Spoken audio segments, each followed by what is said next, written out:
There is a particular kind of evil that believes its own efficiency. Not the evil of passion. Passion is stupid. It leaves evidence. It confesses itself in the heat of the thing. The evil that believes its own efficiency is colder than that. It is the evil of a plan executed well, of a problem identified and solved cleanly, of the specific, organized satisfaction of people who have looked at another human being and decided they were an obstacle, and then removed the obstacle with what they would describe to themselves as a pragmatic clarity. The Dowager Duchess of Blackwood and her son Gregory had looked at Lisa's inheritance, specifically at the several £100,000 that had cleared into their account the morning after the wedding. And they had made their assessment with pragmatic clarity they believed distinguished them from the merely passionate. They had arranged the carriage accident on a Tuesday.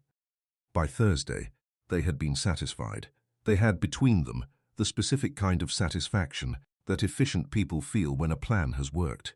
Not gloating, not cruelty, simply the settled, closed account quality of something that has been taken care of. Lisa was gone. The money was theirs. There was nothing further to address. They had been wrong about the nothing further, because Lisa had not died.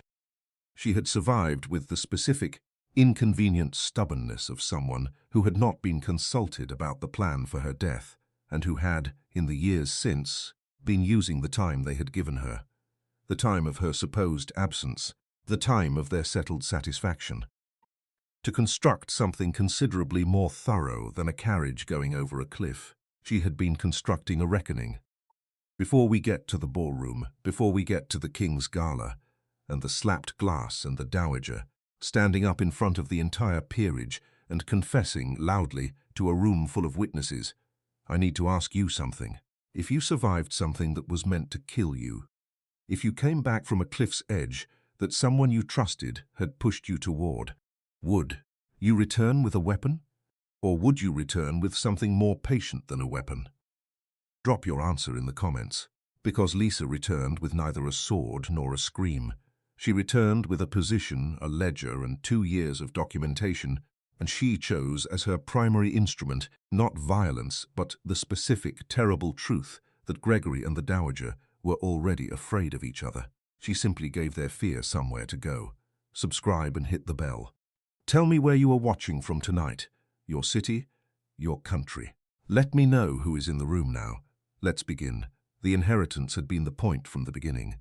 This was not, in retrospect, something Lisa had been unable to see. The signs had been present in the courtship, in the specific quality of Gregory's attention to her family's financial situation, in the way the marriage negotiations had moved with a speed that was flattering at the time and which, she understood later, as the speed of people who have a deadline. The deadline was the inheritance clearing. The moment the inheritance cleared was the moment the marriage had served its purpose. She had understood this in the weeks before the accident, in the way one sometimes understands things without fully arriving at the understanding. A growing quality of unease, a specific pattern of interactions that had the character of people conducting something rather than living something. She had not, at that point, understood the specific form the conclusion would take. She had understood that she was in a house that did not, in some fundamental way, contain her. The accident had clarified things considerably. The carriage had gone over the cliff on the Eastern Road, which was the road she took to visit her family's solicitor. A road she took regularly, a road the driver knew, a road that had a section of unguarded edge above a ravine that a person who knew the road well would understand was the correct location for what they intended to do with it. The driver had not survived. Lisa had survived because the carriage had come to rest against an outcropping of rock 30 feet below the road's edge, because she had been thrown clear of the worst of the impact, and because the woman who found her, a farmer's wife from the valley below, a woman who had heard the sound and investigated without waiting for someone else to investigate first, had not been deterred by the condition she found Lisa in from beginning the work of keeping her alive. She had been in the valley for 6 weeks before she was able to form a complete sentence. She had been there for 4 months before she was able to walk without assistance. She had been there for a year before she had assembled, from the fragments of what she had observed in the months before the accident, and the information her loyal solicitor provided from the city, the full picture of what had been done to her and by whom. The year had given her time to think. She thought about anger.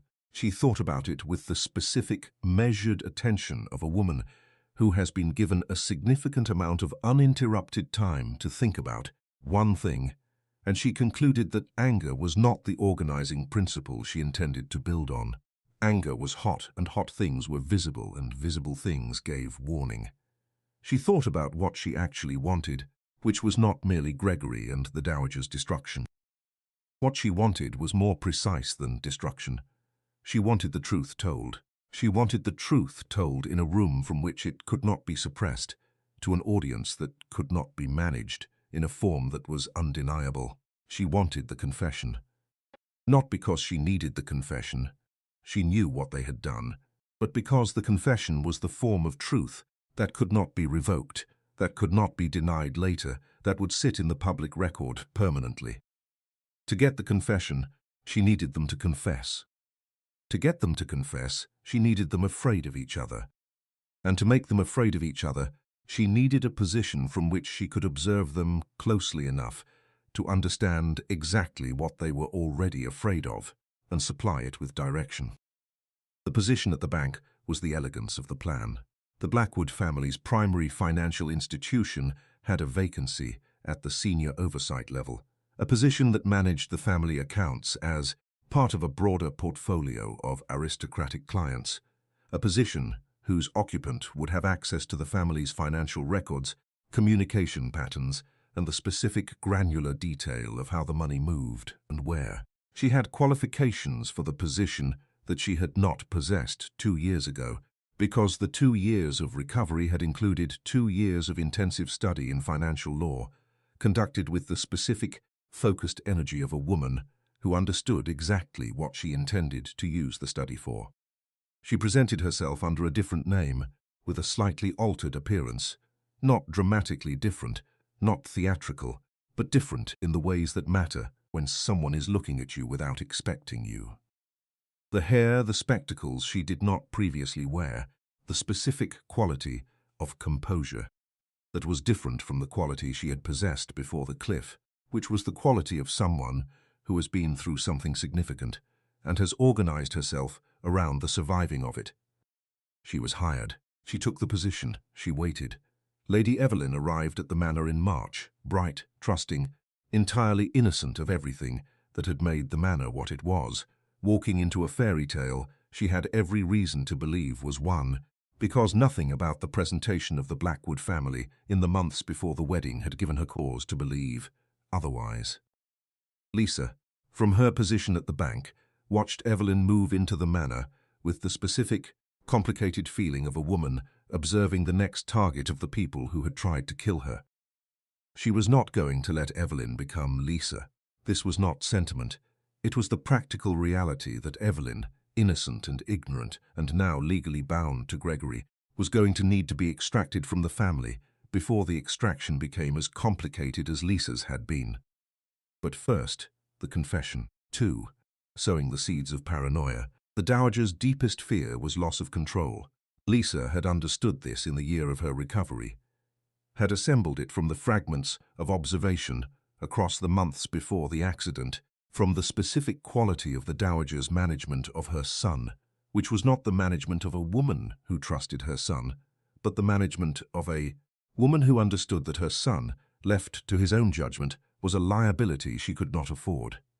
The Dowager had built Gregory. She had constructed him strategically over decades, and the construction had produced a man who was effective at the things she had designed him to be effective at, and entirely incapable of the things she had not designed him for. She controlled him because she had to control him. She was afraid of losing control, because losing control meant losing the thing she had built her entire life around. Gregory's deepest fear was his mother. Not in the simple way, not the fear of a child who has not grown up, though there were elements of that, in the specific, sophisticated way of a man who knows, with the intimacy of a person raised by someone very intelligent, that the person who built him is the person most capable of dismantling him.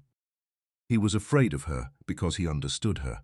He understood that her loyalty to him was instrumental, the loyalty of someone who has invested in a project and whose welfare depended on the project's success.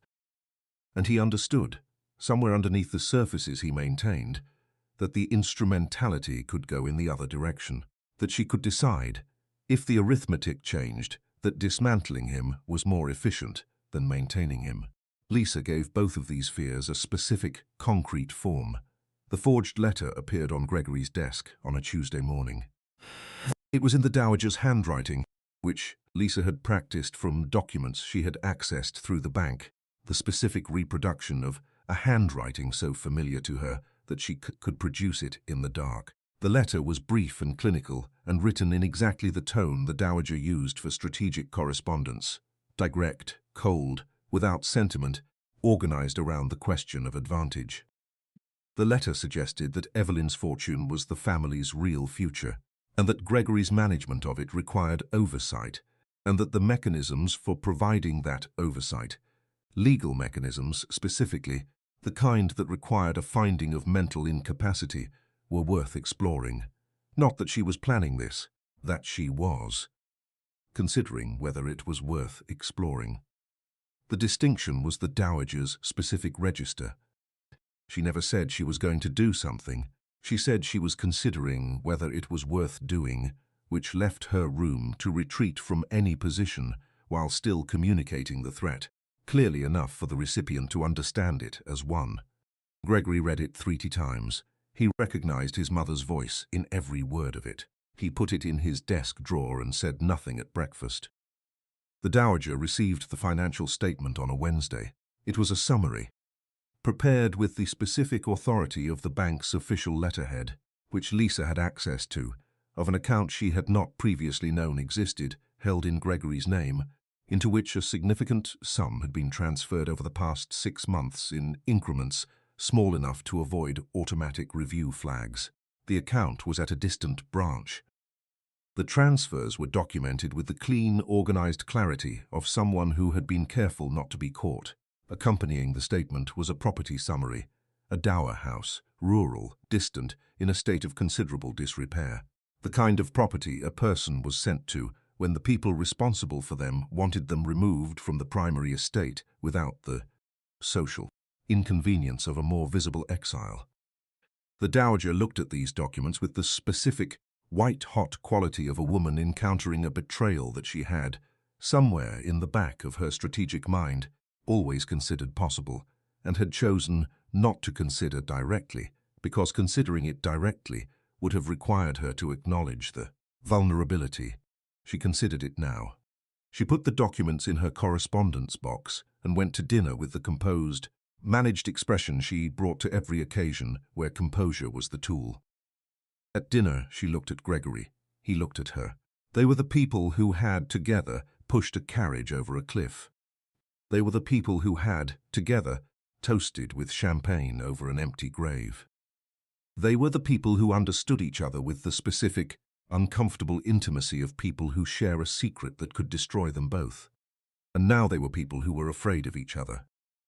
Lisa, who had arranged the seating, so that her bank position gave her occasion to be at a peripheral, that evening stood in the corridor outside the dining room and listened to the silence, which was louder than most conversations. The aristocratic tea party was at Lady Cavendish's townhouse, which was one of the most observed social spaces of the season. The kind of gathering whose attendees understood that what happened there would be reported, discussed, and filed away in the social memory of the ton with the thoroughness that significant things received. The Dowager chose it deliberately. She had decided, across the 2 weeks since the financial statement, that the most efficient counter to Gregory's apparent plan to banish her was to establish Evelyn's loyalty to herself directly, to position herself as Evelyn's natural ally, the experienced matriarch who understood the family, who could offer the new duchess the guidance that her inexperienced husband could not, and therefore to make herself indispensable to the source of the fortune Gregory was apparently planning to use to exile her. The plan was coherent, given the information she had. The execution was catastrophic, given the audience. She made the comment about Evelyn's breeding loudly enough to be heard across the tea table. Lacks the breeding to manage the Blackwood legacy. In the specific, confident register of a woman who believes she is establishing authority and is not yet aware that authority requires its audience to be on your side. The audience was not on her side. The audience was on the side of Lady Evelyn, who was gentle and kind, and had done nothing in the months of her marriage to produce any feeling in the ton other than the warm regard extended to someone who is clearly a good person in a house that had not been, even before this moment, without certain rumors attached to it. Gregory heard about the comment within 40 minutes. He arrived at his interpretation of it. His mother, alarmed by his plan to exile her, striking at Evelyn's social position to undermine her value to him, attempting to use the social world to neutralize Evelyn as a resource before Gregory could deploy her within an additional 20 minutes. He exploded at his mother in the library that evening in the specific, volcanic register of a man who has been afraid for 2 weeks and has finally found an occasion that permits him to express the fear as something that looks like righteous anger. She responded with the specific Arctic quality of a woman who is genuinely afraid and is expressing the fear as something that looks like contemptuous authority. They screamed at each other behind closed doors in language that was, for people who had always been careful about what they said and where they said it, remarkable in its explicitness. Lisa stood in the corridor outside the library and listened with the cold, precise attention of a woman conducting an audit. The confession was forming. It was not ready yet, but its components were assembling. She required an audience of maximum consequence. She required a trigger of maximum pressure. She required both of them to arrive at the event she had been constructing toward in a state of such compressed mutual terror that the smallest additional pressure would produce the specific, public, irrevocable explosion she needed. The King's Gala was in 3 weeks. She had work to do. The King's Gala was the social apex of the year, the event that organized everything else around itself, the occasion at which the peerage assembled in full, at which royalty was present, at which the public record of who one was and what one's standing was received its annual formal notation. It was, Lisa had concluded 18 months ago when she had begun constructing the endgame of her campaign, the only room in England that was simultaneously witnessed by enough significant people and protected by enough institutional authority that what happened inside, it could not be managed away afterward. Whatever was said in the presence of the king could not be subsequently denied to the king's household. Whatever was witnessed by the full peerage could not be subsequently revised in the social memory of the ton. Whatever was confessed in that room was confessed permanently. She needed them both in that room. She needed them both at the absolute limit of what they could contain. She had spent 3 weeks providing the final pressure. The document that reached Gregory 30 seconds before he entered the ballroom had been prepared with the specific, clean authority of official legal correspondence. The Blackwood family solicitor's letterhead, which she had access to through the bank's document management system, the specific formatting of an estate transfer notice, the signature of the relevant official reproduced with the accuracy that 2 years of practice had produced. The document stated that the Dowager had, 48 hours ago, transferred the Blackwood title and the primary estate to Gregory's cousin on the grounds of Gregory's documented instability, citing the same legal mechanisms the forged letter had mentioned 2 weeks ago. Not planning to explore, done. Gregory read it in the entry corridor of Carlton House with the expression of a man whose worst fear has arrived in his hands in physical form, confirmed in black and white on official letterhead, 30 seconds before he had to enter a room full of the most powerful people in England and perform normality. The vial that reached the Dowager arrived through her personal maid, a new girl, hired recently, whose loyalties the Dowager had not yet had occasion to test, and who had been, in this case, entirely irrelevant to the operation, because the vial had been placed in the maid's coat pocket without the maid's knowledge. with a note addressed to the dowager, positioned to fall out when the coat was removed in the cloakroom. The note said that Gregory had acquired the vial from an apothecary on the Strand and intended to introduce its contents to her wine at the earliest opportunity to remove her from the equation permanently, and that the source of this information was someone who had no interest in seeing the her dowager destroyed and who was providing this intelligence as a professional courtesy. The vial contained water. The dowager held it in the cloakroom with the specific, comprehensive terror of a woman who has spent 30 years managing every variable of her situation and has, in this moment, encountered a variable she did not manage. She went into the ballroom. Gregory went into the ballroom.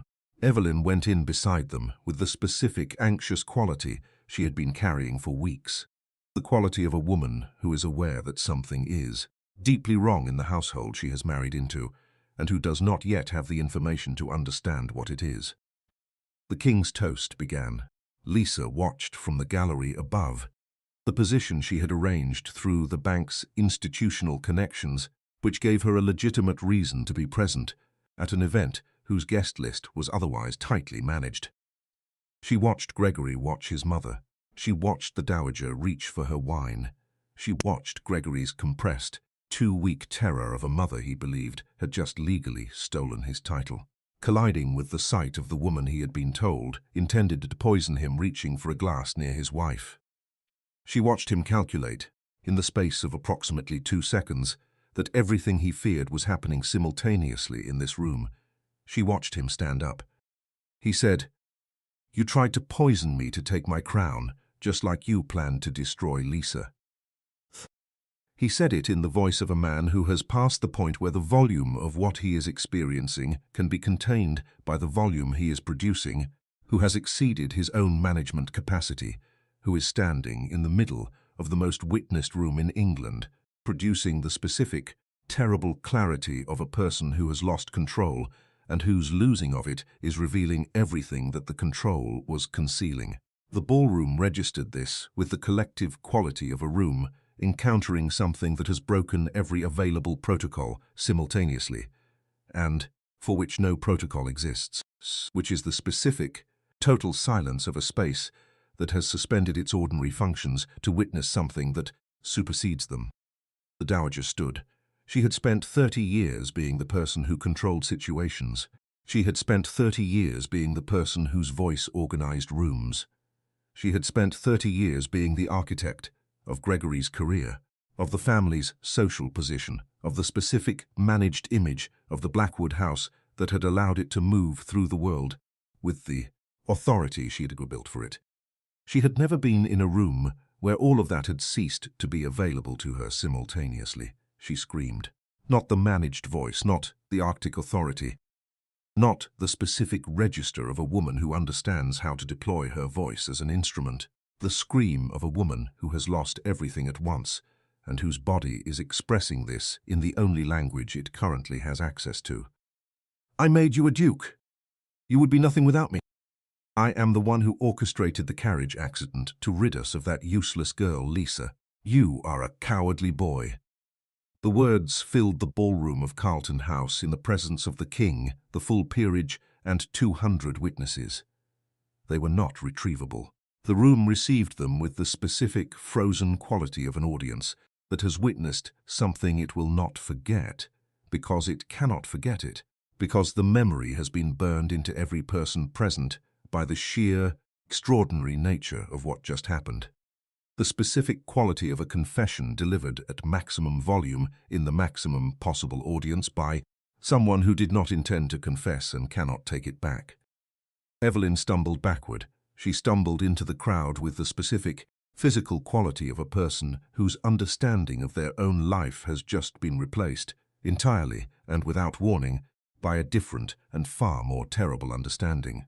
She had been in a house of murderers. She had been sleeping in the rooms and eating at the tables and believing herself to be in a marriage of a particular kind, and the particular kind had been a lie constructed on the blood of the woman the people around her had tried to kill. The room was still silent. The king's guards, who were present as they always were at events of this kind, had the specific, professional quality of men who understood that they were witnessing something that required action, and who were looking for the shape of that action at the room's senior authority figures. The doors opened. Lisa had been precise about the timing. The doors opened when they opened, because she had given the signal to open them when the confession was complete, and the room was still, and the moment was the moment, not before and not after. The precise moment at which her entrances would arrive vied not as a dramatic gesture, but as the logical, inevitable conclusion of everything that had just occurred. She walked down the center aisle. She walked in the black velvet gown with the composed, unhurried quality of a woman who is walking towards something she has been constructing for 2 years, and who is, in the walking, entirely present in the arriving. She was 31 years old. She had been pushed over a cliff. She had survived in a valley for 6 months. She had spent 2 years learning financial law, acquiring a position, managing information, constructing the specific conditions that would produce the specific outcome she required. And she had done all of it without the institutional resources of a duke or the network of a dowager, with the resources of herself and the people who had helped her, and the specific, patient, exact intelligence of a woman who had decided that accuracy was the point. She was standing in front of the king's guards. She looked at Gregory. She looked at the dowager. She looked at them with the expression that had replaced, 2 years ago, whatever expression she had worn before the cliff. Not hatred, not triumph, not the hot satisfaction of a revenge delivered dramatically. The clear, precise expression of a woman who has completed something and is acknowledging its completion. "Thank you, Your Grace," she said to the room, to the witnesses, to the record that would be made of this evening, to the permanent document of what had been said. By whom, in the presence of what authority? "I believe you heard their confession." She looked at the guards. "Arrest them." They were arrested. Not immediately.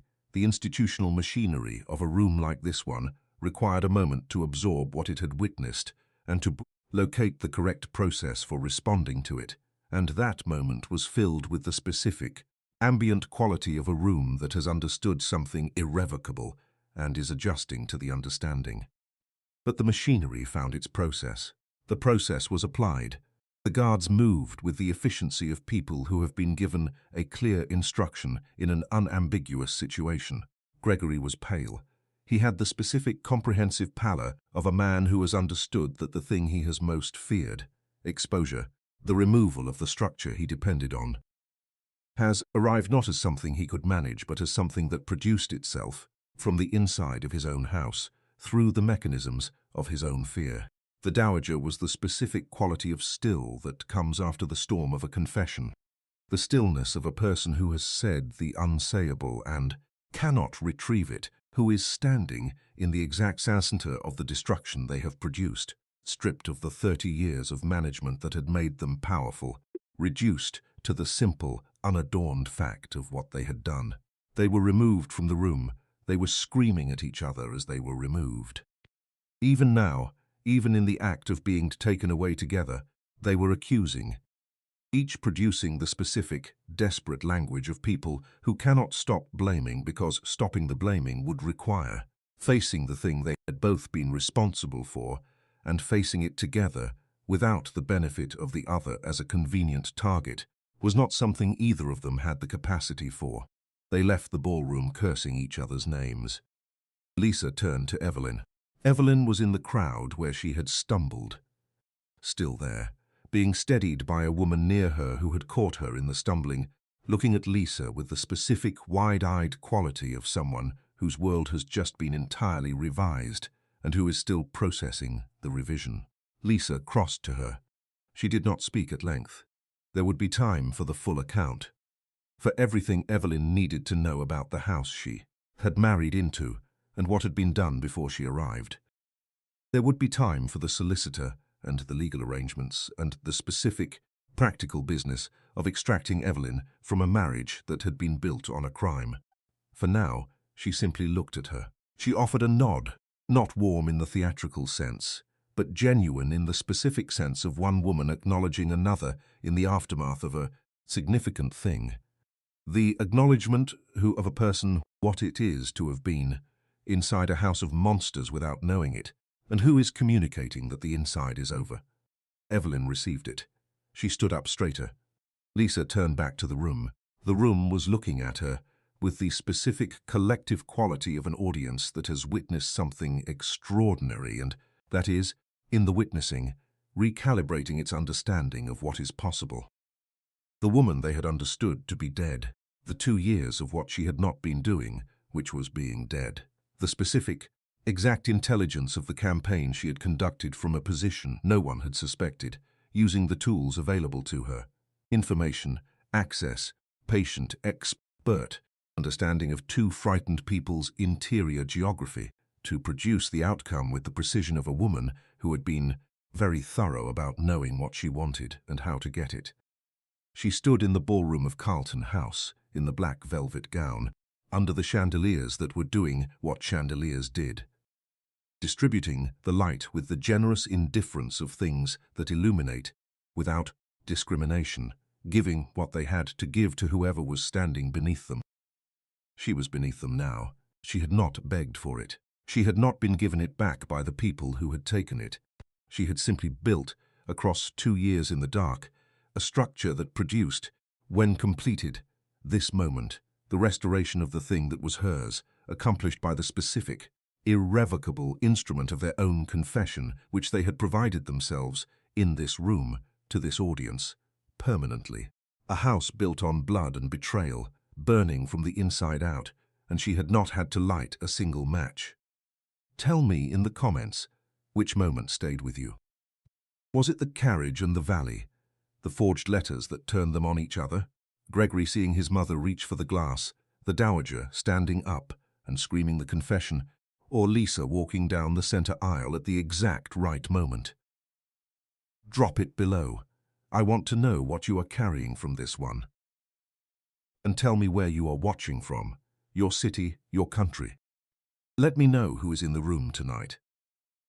Subscribe and hit the bell, because the next story opens with a woman who spent 3 years in exile, learning everything she was never supposed to know, and who returns on the morning of her supposed death's official anniversary. Not to the people who harmed her, but to the one person who had nothing to do with it, who believed she was dead, who has been grieving her this whole time. And what she does before she reveals herself to anyone else is the whole first act. I'll see you there.